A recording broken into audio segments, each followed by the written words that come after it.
नमस्ते, मेरा नाम शुभम है और आप मुझे ब्रेन ऑफ बिहार पे देख रहे हैं। ईडी वाली सुनवाई का आदेश भी आ गया था और जो लिस्टिंग दिखाई जा रही थी सुप्रीम कोर्ट के वेबसाइट पे 5 और 6 को वो लिस्ट नहीं हुआ था। सबके पीछे कुछ ना कुछ रीजन है कि लिस्टिंग क्यों नहीं हो रही है माननीय सुप्रीम कोर्ट में, या जनवरी में जो 3 तारीख को सुनवाई हुआ वो डेट फिक्स किया गया था ओपी श्रीवास्तव के बेल पे आदेश देने का, मतलब फाइनल डिसीजन कि बेल उनका होगा या रिजेक्ट होगा। लेकिन सहारा के तरफ से फिर से टाइम मांग लिया गया कि अभी आप आज इसको नहीं दीजिए, थोड़ा टाइम दीजिए, एडजॉर्नमेंट के लिए रिक्वेस्ट किया गया, जिसका विरोध किया है ईडी के एडवोकेट ने कि आज सुनवाई पहले ही कंक्लूड हो चुकी है, फिर आप ये टाइम क्यों मांग रहे हैं। क्योंकि सहारा का हमेशा से यही रहा है कि टाइम कटना है इसको, तो और कुछ इसके पास है नहीं।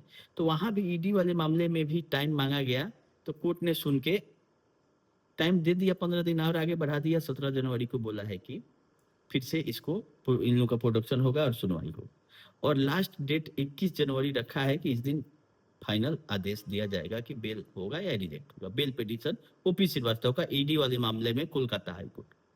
यही अपडेट है। आदेश में यही लिखा गया है कि जब सुनवाई पिछली ही डेट पे खत्म हो गई थी, जब 22 दिसंबर को सुनवाई हुआ था, वो आर्गुमेंट खत्म हो गया था। ईडी के एडवोकेट उसका खिलाफत कर रहे हैं कि एक ही चीज को कितना बार ये लोग कहेंगे। हाँ, तो इन लोगों को क्या लग रहा है कि रिजेक्ट होगा क्या, इसीलिए आगे बढ़ाया जा रहा है। सहारा वालों को क्या लग रहा है कि ओपी श्रीवास्तव को का बिल रिजेक्ट होगा, इसलिए ना आगे बढ़ा रहा है। इन लोगों को तो पहले से पता है कि मैं हम लोगों ने काम कैसा किया है तो उसका परिणाम क्या होगा। अगर इन लोगों को 1% भी भरोसा रहता है कि हाँ ये बिल हो जाने वाला है, तो उसी दिन आदेश के लिए रिक्वेस्ट किया जाता है। ठीक है कि आदेश किया जाए, सुनवाई की जरूरत नहीं है। लेकिन कहीं ना कहीं इन लोगों को भी डर है कि जो हम लोगों ने काम किया है उसमें बेल मिलना इतना आसान नहीं है, इसीलिए डेट को आगे बढ़ा रहे हैं। खैर, 1 जनवरी बीत गया, आपका मकर संक्रांति आ रहा है, वो भी ओपी श्रीवास्तव जी का वहीं बीतेगा। हमारा रिक्वेस्ट है कि जो भी ज्ञानदानी मूर्खदानी अभी भी उन लोगों के पक्ष में बोल रहे हैं, वो लोग दही चिवड़ा का व्यवस्था अपना जेल में करवा दें। नहीं हो तो भागलपुर का चिवड़ा मिलता है हम लोग के यहाँ बिहार में, बहुत फेमस है, पहुंचवा दे किसी से, चाहे कन्हई साहब हो, चाहे बीके श्रीवास्तव, चाहे आपका वो रीजनल मैनेजर कोलकाता के शंकर दास जी, बहुत बड़ा बड़ा ज्ञान आके देते हैं। हम लोग के यहाँ एक कहावत है कि जाथा का ठीक नहीं रहेगा कथा 4 घंटा। तो ये लोग कथा हर एक संडे को आके 4 घंटा करते हैं कि सारे जितनी एजेंसियां हैं, बैंक है, सबसे बेहतरीन हम थे। तो ये लोग जो आके 4 घंटा अब ज्ञान दान पे लोगों को बलगला रहे हैं कोर्ट में। तो जैसे विश्व भारती की तरफ से भी आवेदन चला गया है इंटरवेनर के रूप में, एक आईए या इंटरवेनर बोल लीजिए आप, शुक्ला जी के द्वारा भी दायर हो गया। ये लोग तो पहुंच जा रहे हैं ईडी से बिना डरे और अपना पक्ष रख रहे हैं, जिनको ये लोग चंदा के लिए बोलते हैं कि चंदा ले लेके अपना पेट भर रहे हैं। ये लोग जो आके सोशल मीडिया पर अभी भी बलगला रहे हैं, इन लोगों को भी यूपी श्रीवास्तव की तरफ से एक आइए लगा देना चाहिए कि ये पक्ष मेरा है, क्यों नहीं जा रहा है, क्यों अब सोशल मीडिया पर आके केवल हम लोगों ने, हमारे द्वारा भी केवल सोशल मीडिया पर नहीं बोला जाता है। इसलिए हम लोगों से सहयोग लेके 1 लाख 1.25 लाख रुपया खर्चा हुआ और अपना आइए पिनक पानी मोहंती में लगा चुके हैं। केवल बोलने से नहीं होता है, अगर कुछ करना है, लड़ना है, तो जितना जो भी अपने आपके हाथ में रहता है वो हम लोग करते हैं। हमारे हाथ में था ये फाइल कराना, हमने करा दिया। विश्व भारती के हाथ में था कि वो अपना रीट दायर करा सकते हैं, तो हर जगह करा रहे हैं। शुक्ला जी का जो भी हो रहा है, जो लोग सहयोग कर रहे हैं, जितना भी हो रहा है, हर एक मामले में घुस जा रहे हैं, अपना आईए के माध्यम से अलग से केस बना, जो जिसको जो बन रहा है वो कर रहा है इन ठगों से पैसा निकलवाने के लिए। लेकिन ये लोग जो हैं, पैसा अगर पोर्टल बन गया तो वो इन लोगों के कारण बन गया, यही लोग बोलते हैं। पोर्टल से पहले बोल रहे थे कि भुगतान संभव नहीं है, अब दिख रहा है कि पोर्टल लास्ट ऑप्शन है, इसके अलावा कुछ नहीं होने जा रहा है, तो पोर्टल का गुणगान गाएंगे। तो पोर्टल भी आया तो जो लोग खिलाफत किए, केस किए, कंप्लेन कराए, उसके कारण आया, न कि जियो सहारा जय सहारा करने वाले के चलते आए। और इतना आपका फाइनेंशियल स्टेटस स्ट्रांग ही है, तो ओपी श्रीवास्तव अपना बीमारी का क्यों जिक्र कर रहे हैं ईडी वाले मामले में।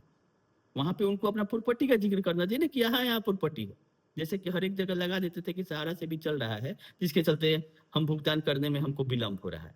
अब जब ईडी ने उनका पकड़ा है नटिका, तब जाके वहां पे बीमारी का जिक्र हो रहा है कि ये बीमारी, ये जांच इसमें भी आया है कि ये जांच इनका कराइए। संपत्ति कहाँ गया, जो संपत्ति 5 गुना 3 गुना अभी भी आके ये आपका कन्हई सा जो आके डिंग हाँक रहे हैं, वो तो ऑर्डर में कभी नहीं आया। ये चीज तो जरूर आ गया है ईडी के कोर्ट के ऑर्डर में कि 1,79,000 का प्रोसीड्स ऑफ क्राइम शामिल है, सहारा वाला जो ईडी जांच कर रही है, प्रोसीड्स ऑफ क्राइम। कन्हैया साहब पूछ रहे थे कहाँ लिखी, ईडी का ऑर्डर पढ़ लीजिएगा। अब तो लगता है कि कुछ उतना तो अनपढ़ गंवार नहीं है, लेकिन ईडी के ऑर्डर में लिखा हुआ है कि 1,79,000 का प्रोसीड्स ऑफ क्राइम शामिल है, यानी कि टोटल देनदारी सहारा की 1,79,000 करोड़ प्रिंसिपल है।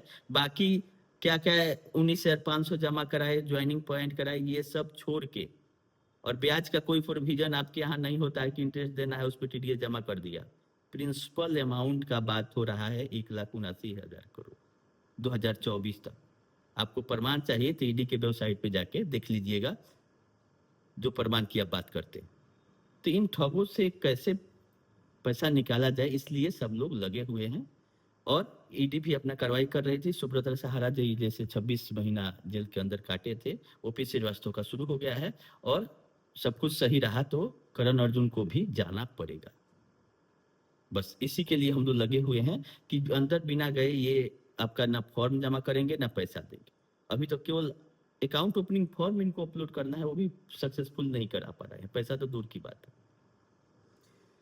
तो ईडी से रिलेटेड यही मैटर है। और सुनवाई में जो कि कपिल सिब्बल साहब ने बताया था, उससे सहारा सेबी का सुनवाई हो रहा था कि हम अपना रिप्लाई फाइल करेंगे, उसके बाद कुछ भी होगा, जो अडानी वाला डील है। क्योंकि 34 प्रॉपर्टी को सहारा ने क्लीन चिट दिया था कि 34 प्रॉपर्टी ऐसा है जिसमें कोई हमारा विवाद नहीं है, लेकिन एक्यूमस क्यूरी को थर्ड पार्टी के द्वारा उस प्रॉपर्टी पर ही आया क्लेम। तो सहारा के तो कुछ से कुछ बोल देना है, कुछ भी लिख दे देना है। ये तो जानती है कि हमारा इससे ज्यादा कुछ बिगड़ेगा नहीं।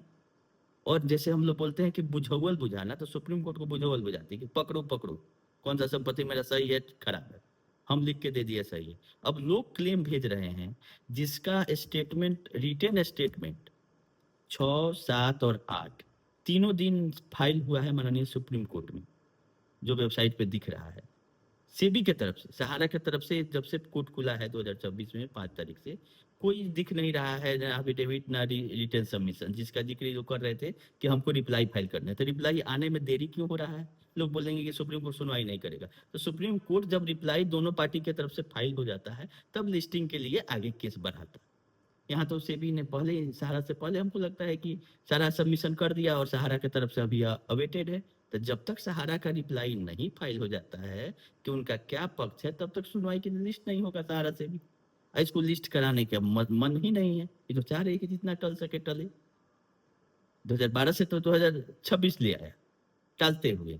कितने चीफ जस्टिस ऑफ इंडिया बदल गए। जब माननीय चीफ जस्टिस संजीव खन्ना जी थे, 3 दिन सुनवाई हुआ था, उस सुनवाई का भी रिजल्ट ये 0 कर दिया टाल टाल के। 9 महीना का टाइम दिया गया था, वो भी खत्म हो गया। तो उतना टाइम अब कोर्ट फिर दोबारा देगी नहीं देगी? 5-10 साल में ऐसे चीफ जस्टिस ऑफ इंडिया आते हैं जो कि अपना छाप छोड़ जाते हैं माननीय सुप्रीम कोर्ट में, और वो चैलेंज जो रहता है उसको स्वीकार करते हैं। आज 10 साल से सहारा से भी मामले में खाली आइए फाइल होते जा रहा था, कोई सुनवाई नहीं हो रहा। बावजूद उसके 3 दिन पूरा कोर्ट का ट्रिपल जजेज बेंच ने सुनवाई किया था सहारा से भी मामले, और इस निष्कर्ष पे पहुंचा कि आपको रिमेनिंग अमाउंट जो 9,000 करोड़ का डिपॉजिट है वो पूरा करना है, और 9 महीना का टाइम, उसको भी ये सिस्टमेटिक वकील लोग के माध्यम से 0 कर दिया। और फिर नया हथकंडा अपनाया कि अब अडानी डील होगा। तो जैसे जैसे घुमा रहा है वकील लोग, वैसे वैसे कोर्ट भी घूम रहा है। उस मेन पॉइंट को पकड़ना जरूरी है कि इसको आखिर मामला रफा दफा होने क्यों नहीं दे रहा है। खैर अभी तो ईडी घुस गई है, ईडी वाला बेल रिजेक्ट ही होगा, और 2 ही आदमी अंदर नहीं रहेंगे और लोग भी लाइन में जाएंगे। दिक्कत ये है कि जो लोग आके ज्ञानदान पर ज्ञान दे रहे हैं, इन लोगों को उठाना चाहिए। ईडी को ज्यादा जानकारी इन लोगों के पास है कि मजबूत पक्ष क्या है सहारा का। जब सब कुछ ठीक ही है तो काहे के लिए हम लोग बक बक कर रहे हैं आके? पैसा दीजिए आप अपने घर, हम लोग अपने घर। फिर देखिए पिनक पानी मोहंती वाला में हमारा आइए फाइल है। अगर लिस्टिंग होता है सुनवाई के लिए तो हमारे वकील भी वहाँ अवेलेबल रहेंगे। एजेंट लोगों की तरफ से हमने पैसा लेके लगाया है ये, तो वो आइए अभी भी जिंदा है। अब 2 बार मेंशनिंग भी हम लोग करा चुके हैं, बावजूद उसके सुनवाई नहीं हुआ। तो इससे ज्यादा हम लोग कुछ नहीं अफोर्ड कर सकते हैं कि पैसा लिमिटेड है, और सुप्रीम कोर्ट में पैसा खर्चा होता है। हम नहीं चाहते हैं कि बार बार पैसा मांग के या खर्चा करके किया। जब सुनवाई के लिए लिस्टिंग होगा, वो भी हमको लगता है कि सरकार जब उसमें मेंशनिंग कराएगी तभी हो सकता है। अभी तो उसमें भी डॉक्यूमेंट फाइल हो रहा है, लेकिन 13 जनवरी को टेंटेटिव दिखा रहा है, लेकिन उम्मीद कम है कि पिनक पानी मोहंती जो पोर्टल से रिसीट सुनवाई है उसमें होगा। टेंटेटिव है। और सहारा से भी तो आपका अभी कहीं, जब तक सहारा रिप्लाई नहीं फाइल कर दे तब तक लिस्टिंग का कोई नामो निशान नहीं दिख रहा है पोर्टल। हम आप लोग को पिछले वीडियो में बताए थे कि 1 सप्ताह के लिए मिनिमम टला। तो अभी आज तक भी सहारा का रिप्लाई अगर नहीं गया है तो समझिए कि वो 15 तारीख के बाद ही लिस्टिंग की संभावना बनती है, अगर फाइल हो जाता है तो। यही अपडेट था। फिर जैसा रहेगा कुछ हम नया तो बताएंगे। बाकी आप लोग बने रहें। अभी के लिए इतना ही। धन्यवाद।